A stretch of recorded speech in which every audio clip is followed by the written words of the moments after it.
So recently, I've been interested in Yoshi's Island a lot. It's I used to play this a lot as a kid for the DS, and I really loved the art style of the game. It had like this crayon sort of feel to it, like it looked like kids drawn on it, and I really loved the art style. So I wanted to recreate it. Let me just get rid of this. So I wanted to So I wanted to recreate this for in a 3D space as like a procedural texture, and I think I did a pretty good job at it. Here's the Yoshimoto. Yeah, I started off with the green Yoshi, obviously. Like I think it looks pretty good actually. I kind of love it. So yeah, let's go to the shading tab to see how I did it. Now for the green one, it's pretty simple actually. I had three textures that I made for it. Four actually. One is like the base color with the crayon tool in Krita. I did the textures in Krita. Where they had like a crayon brush and I just used that to make all the colors and everything over here. I made three of these. Where's the other one here? Okay, one is like the base color over here. The second one is a darker color that we will use for this rim area over here. As you can see, the rim area is sort of darker, and I made it like that because I wanted it to look like how like a kid would draw. On the edges it would like press harder, and then inside it would be sort of lighter. That's the effect I wanted to give it, and I think I did a pretty good job at it. Like I kind of like it. Yeah. Then we have the highlighted texture over here. It has brighter colors, and that's used for the inside areas for this yellow over here that you can see, and this inside area over here that you can see, and like the highlights of the spikes. So to get this effect, all I did is basically use the Fresnel node, this node over here, to to give me like this effect right here. Okay, I'm not going to like go over the entire node setup. I'm just going to explain to you guys the nodes I used. I'm not going to give you like a play-by-play tutorial on how to set up the entire thing.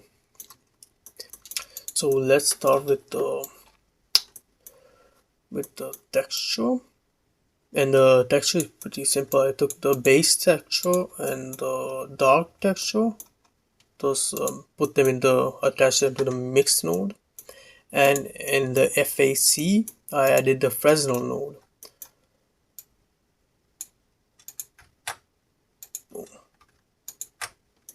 The Fresnel node over here.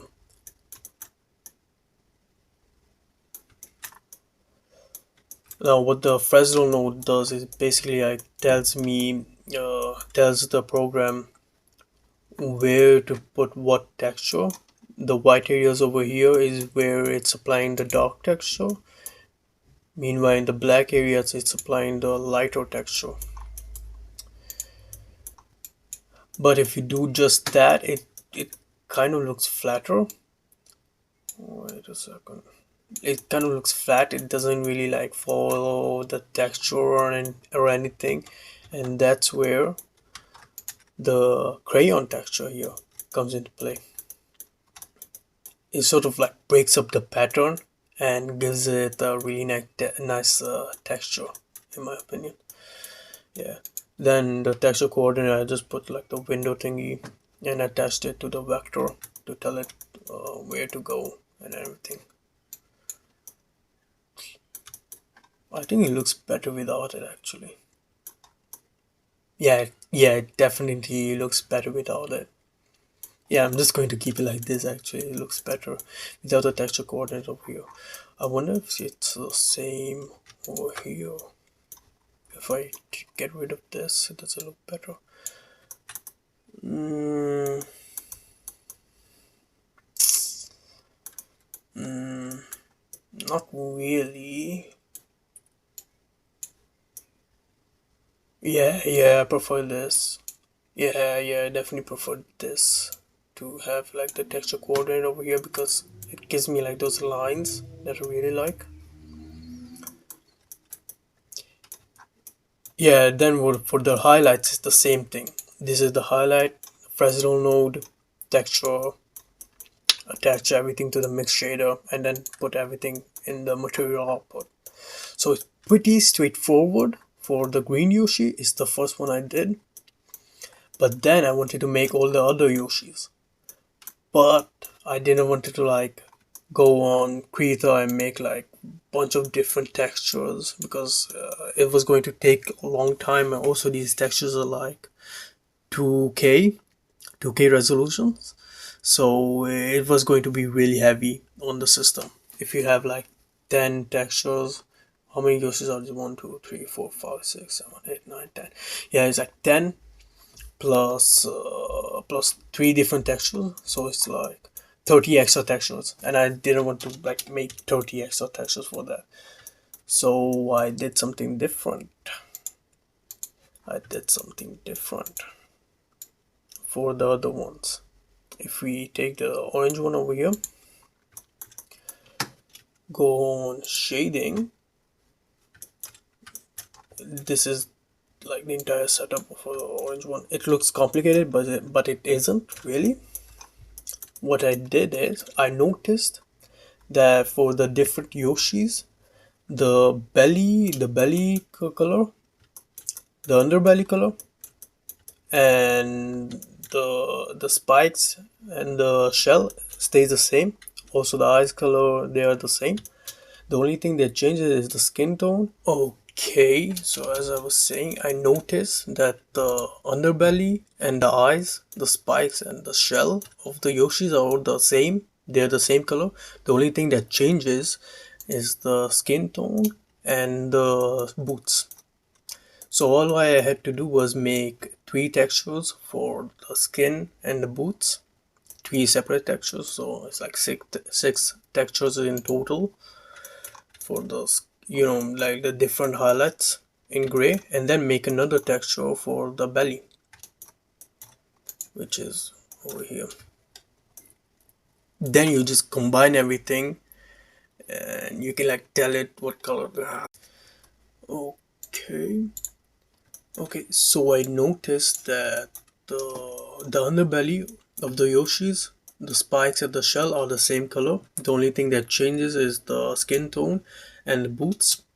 So that cut my time significantly because all I had to do was make two textures for the boots and the skin tone since they are different colors, and then another texture for the underbelly. The underbelly, I don't really have to make it grayscale or anything. I just use the color we already had. For the skin tone and the boots, I made them grayscale because then with the color wrap, I can go in and tell it what color to have. I could like change the color physically. So, wait a second. This is how it looks like, and this is how the skin looks like. Fuck's sakes, bro. Okay, finally. I don't know what happened there. Okay, so this is how the skin looks like without any texture or anything, right? And this is how the boots look like, right? The black areas are the areas that are textured. So I have to basically tell the program what to put in the black areas. Then I attach like the skin and the boots to the add node. You could also use a mix node, but I decided to use an add node just for simplicity's sake. And you can take the alpha of any either of the color ramps and add that to the factor, and it'll it'll like separate the two colors. so they retain their original color instead of like mixing together. Because if I take out the factor, as you can see, the boots are kind of black now. I have to like, oh, I could have just done this. Hmm. Hmm. I could have just like added factor to 1 and keep the original thingy. Oh, interesting. What if I do this? I take them off. Yeah, it's the same. Oh, really interesting. What if I just change the thingies? Oh, okay. So you don't have to like take the factor and connect them. You could just take the alpha and connect it to the add node. You could just like separate them. Or you could just like make the factor to 1. That's cool, I guess. Yeah, I'm just going to do it regardless. Then what you do is take, I wonder if the same applies over here. Then what you do is take like the base skin, which is going to be like this. Wow, it looks kind of cool. Black, all black.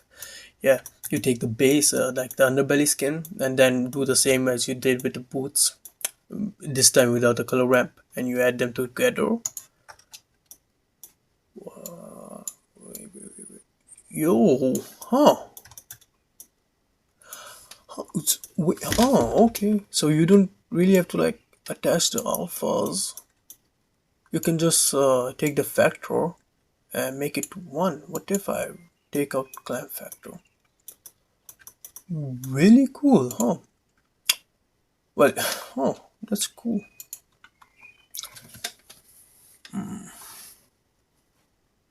Um, fuck's sakes, my computer's lagging. This is how you get like this skin, this texture made of like multiple different textures added together. And the benefit of this is we can change the colors of the skin of the texture whenever we feel like it. That's how you can make like 50 different skins textures of like the same texture. 50 different like color tones of the same texture, right? Without it like wanting to kill your computer because you have like 50 textures on them. Because after a while the textures they get heavy, having like 8, 10, 20 textures on a single blender file, it gets heavy. So this is a way to circumnavigate that. Okay, then I did the same thing I did with the green Yoshi, but with the other with the darker colors to get like the same rim effect. Yeah, see, even with the darker colors I did the same thing. In fact, this is another texture which is a darker texture, more concentrated texture, as you can see here. And with the lighter, I went with a lighter brush, or lighter like with the darker one went heavy handed. And so the gradients and everything, the nodes, the fucking, what's it called, the white spots or everything are very concentrated over there. Meanwhile here there's a lot of white spots because I wanted this to be very light. Yeah. Then I did the same as I did with the Yoshi one. In fact, with this one I'm going to get rid of this as well because it kind of looks better that way. Yeah, yeah, yeah, it looks way better. Okay, okay. Yeah, yeah, this looks so cool actually. I really, really love this actually. I really love this effect. Yeah, that's basically it. That's basically how I made these Yoshis. Here, it's something I was trying to do, but it doesn't really look good. But yeah, I'm going to like show you the other Yoshis now. Do, do, do, do, do, do. This is the blue Yoshi. In fact, yeah, I'm going to do that off screen. I'm going to like go through the models and get rid of that single node off screen. But yeah, that's basically how I made these. I'm really proud of how they came out actually. Oh, yeah, the purple one looks good. Oh, I really love the red one actually. It looks like a gem. I really love this. Deep blue. It looks like sapphire. I really love this texture actually. It looks like a gemstone more than crayon. Especially with these like darker colors. With the lighter ones, they do look like crayons, but with the darker ones, it looks like gemstone actually. But I still kind of like it. I wouldn't mind playing like a game with this effect on it. Pink. Yeah, we have yellow. Which color do you guys like? Well, this is the white one. I personally love the whites and the black Yoshi. Black one. Now, here's something interesting I've found about the Yoshis is that they follow like the color scheme of the Shy Guys for some reason. Like the most popular Shy Guy is red, right? And the red one has blue boots. Yeah, the Yoshis, and there's also green shy guy, and the green one has orange boots. Like there are different colors of shy. Like go look up a thingy, yellow shy guy. He has red, green boots. You know, and I think that's the reason White Yoshi has like light blue boots, like boots colored this shade. I think that's the reason light blue Yoshi has like a white Yoshi has light blue boots because the white shy guys have light blue boots. I changed the boots to make it black because I want every Yoshi to have like a every Yoshi his boots to match like a skin tone of another Yoshi. So I made this one black because we have two light blue ones, but black one wears white. So it kind of like a color discrepancy, really. Fuck sakes, can you stop lagging for 2 seconds, bro?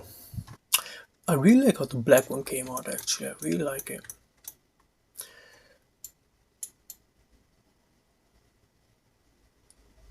So yeah, that's basically it. Like have any questions, leave them in the comment section. I'll try to answer them. That's kinda cool. Okay, bye.